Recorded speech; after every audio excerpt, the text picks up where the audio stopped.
अस्सलाम वालेकुम दोस्तों, मेरा नाम है इजहार खान। आप देख रहे हैं यूट्यूब। आज जो आपके लिए वीडियो लेकर आऊँ दोस्तों, बहुत ही अहम है। इसमें जैसा कि हाईलाइट में आप देख रहे हैं कि आउटडोर बहुत ही गंदा है, और इसी तरह आगे जाके देखेंगे कि इंडोर भी जो है ना बिल्कुल ब्लॉक हुआ था। और इसकी रीज़न क्या होती है कि जैसे ही बरसात के दिन आते हैं तो इस तरह जो नमी बहुत ज़्यादा होती है, उसकी वजह से जो ना इंडोर ख़ास तौर पर ब्लोर हो गया, सारा कोयल हो गया, वेपोरेटर चौक हो जाता है और साइडों से पानी गिरना शुरू हो जाता है, बैक साइड पे गिरना शुरू हो जाता है। तो दोस्तों, इससे पहले कि वीडियो की तरफ जाएं, आपसे एक छोटी सी रिक्वेस्ट है, इस चैनल पे नए तो सब्सक्राइब जरूर कर लें और बेल के बटन को ऑल नोटिफिकेशन पे ऑन कर ले। तो चलते हैं दोस्तों वीडियो की तरफ। जैसा कि आपने दोस्तों देखा है कि ये इंडोर काफ़ी ज़्यादा गंदा था, आउटडोर भी काफ़ी गंदा था। तो इसको हमने जो ना जनरल सर्विस करनी है, तो जनरल सर्विस करने के लिए इंडोर को उतारना लाजमी ज़रूरी होता है। तो इंडोर को उतार के बगैर कर सर्विस करेंगे तो वो दोबारा से पानी जो है साइडों से गिरना शुरू हो जाए। उसकी वजह ये होती है कि जो सही तरीके से बैक साइड पे जो ड्रेन लाइन बनी होती है वो सही तरीके से साफ़ नहीं हो पाती। उस वजह से जो अगर आप 2 दफ़ा सर्विस करवा लें, 3 दफ़ा करवा लें, तो उसका फ़ायदा कोई नहीं होता। वो सामने वाला हिस्सा तो साफ़ हो जाता है, लेकिन जो बैक साइड इंडोर की होती है वो नहीं साफ़ हो पाती। तो उसके लिए इंडोर को उतारना ज़रूरी होता है। तो जैसा कि आप आउटडोर दे रहे हैं, आउटडोर को सबसे पहले हम वाश करेंगे, तो इसको सही तरीके से वाश करके उसके बाद जो ना हम इंडोर की तरफ जाएंगे। तो जैसा कि आप दे रहे हैं कि इंडोर इसका बहुत ज़्यादा गंदा था, तो इसको हमने नहीं तो 10-15 मिनटों में साफ़ हो जाते थे, लेकिन इसको काफ़ी ज़्यादा टाइम लगा था।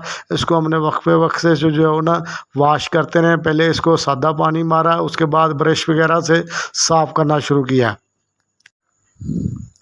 तो दोस्तों, आउटडोर को जो हम दोनों तरफ से पानी मारेंगे, बैक साइड से भी और फ्रंट साइड से भी। फ्रंट साइड को खोल लेंगे, उसके बाद वहाँ से भी इसको वॉश करना शुरू कर देंगे। तो जैसा कि आप देख रहे हैं बिल्कुल ब्लॉक था, डेड था। तो इससे ये होता है कि जो ना हीट अप भी ज़्यादा होती है, गैस पूरी तरह से ठंडी नहीं हो पाती। और एसी को लाजमी तौर पर, जैसा कि हम पहले भी वीडियो में बताते रहते हैं कि एसी को जो है ना सर्विस लाजमी तौर पर करना चाहिए। अगर 2 दफ़ा ज़रूरत पड़ती है तो 2 दफ़ा सीज़न में करें। इस तरह बिल्कुल भी ना चलाएं। बाज़ लोग होते हैं 2-2 3-3 साल सर्विस ही नहीं करवाते, तो इससे फ़ायदा नहीं होता, नुकसान ही होता है। आपकी बिजली बहुत ज़्यादा महंगी होती है, उसकी वजह से जो ना वो सही तरीके से गैस सही काम नहीं कर पाती, कंप्रेसर सही काम नहीं कर पाता, और इससे जो ना आपका लोड बढ़ा रहता है, लोड कम नहीं होता। तो इसको लाजमी तौर पर अच्छे टेक्नीशियन से वॉश करवाना चाहिए, सर्विस करवानी चाहिए। अगर गैस कम है तो गैस को भी पूरा फिलअप करके पूरे लोड पे लेके आना चाहिए। अगर आप कम चलाते रहेंगे तो कंप्रेसर भी हीट अप होगा, और दूसरा आपका बिजली का बहुत ज़्यादा ज़िया होगा। तो ये लाजमी तौर पे जो ना सर्विस करवानी चाहिए, सीज़न के स्टार्ट में ही करवा लें। अगर आपको मिड में भी ज़्यादा दोबारा ज़रूरत पड़ती है तो दोबारा तौर पे इसमें बचत आपको कोई ज़्यादा नहीं होगी। आप समझ रहे होंगे कि बचत होती है, लेकिन इसमें बचत कोई नहीं होती। तो इसको अच्छे तरीके से वॉश करना चाहिए लाजमी तौर पर, ख़ास तौर पर आउटडोर को और इंडोर को।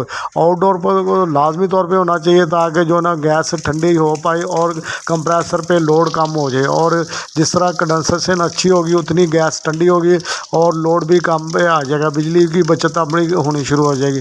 तो जैसा कि आप देख रहे हैं कि ये बहुत ही ज़्यादा डल्टी था, जिस आप देख ही रहे हैं बिल्कुल ब्लॉक था, और काफ़ी ज़्यादा इसमें से जो ना कचरा निकला, और बिल्कुल ब्लॉक होने की वजह से अब बिल्कुल क्रॉस नहीं हो पा रही थी, और इसी वजह से जो ना कूलिंग भी अंदर पूरी नहीं कर पा रहा था। तो जैसा कि मैंने आगे जाके आप इंडोर को भी देखें, इंडोर की भी कंडीशन बहुत अच्छी नहीं थी, और इसको उतारना लाजमी तौर पे हो गया था। कुछ इसके कनेक्शन बैक साइड पे होने पे की वजह से जो ना उतारना इंडोर मुश्किल था। तो इसलिए पहले हमने कोशिश की कि वैसे कर लें, लेकिन इसकी जैसा कि मैंने पहले भी आपको बताया कि वैसे नहीं हो पाना था। जब हमने उसको उतार के देखा तो बिल्कुल इंडोर जो ना बैक साइड भी ब्लॉक था।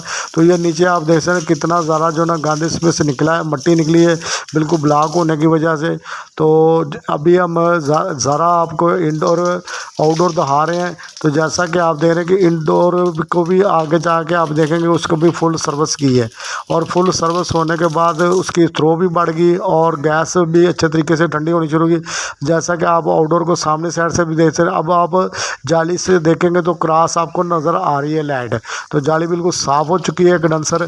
तो इसको जो ना जैसा कि आप दे रहे हैं, इससे जो ना फैन के पे बिल्कुल लोड आउटडोर पे कम हो जाता है। तो अभी हम इसके जो ना इंडोर को भी करना शुरू कर देते हैं, वो भी आपको आगे जाके दिखाएंगे। तो ये आप व्यू देख सकते हैं। अब आप पहले की बानस्पत और बाद में देख सकते हैं कितना ज़्यादा फ़र्क आ चुका है। तो पहले बिल्कुल बैक साइड की ब्लॉक थी, और फ़ैन पे भी मट्टी काफ़ी ज़्यादा आई होती है और फ़ैन पे भी लोड बढ़ जाता है उस पर मट्टी का वेट होने की वजह से। तो अब आप देख सकते हैं बिल्कुल स्मूथ चल रहा है। और इसकी जो ना अब दोबारा से ग्रिल वगैरह इसकी फ़िटिंग कर देंगे। और जो भी यूनिट है उसकी गैस आप अपने हिसाब से उसकी जो जो भी उसकी रिक्वायरमेंट है उसके हिसाब से टॉप अप कर दें। अगर कम है तो उसको पूरा लाजमी तौर पे करें। कम पे गैस पे कम ना चलाएं। अगर कम गैस पे यूनिट चलाएंगे तो वो उससे आपका कंप्रेसर जो ना हीट अप हो जाएगा। तो ये जैसा कि मैं बार बार कहते रहते कि यूनिट को सर्विस लाजमी तौर पे करवानी चाहिए।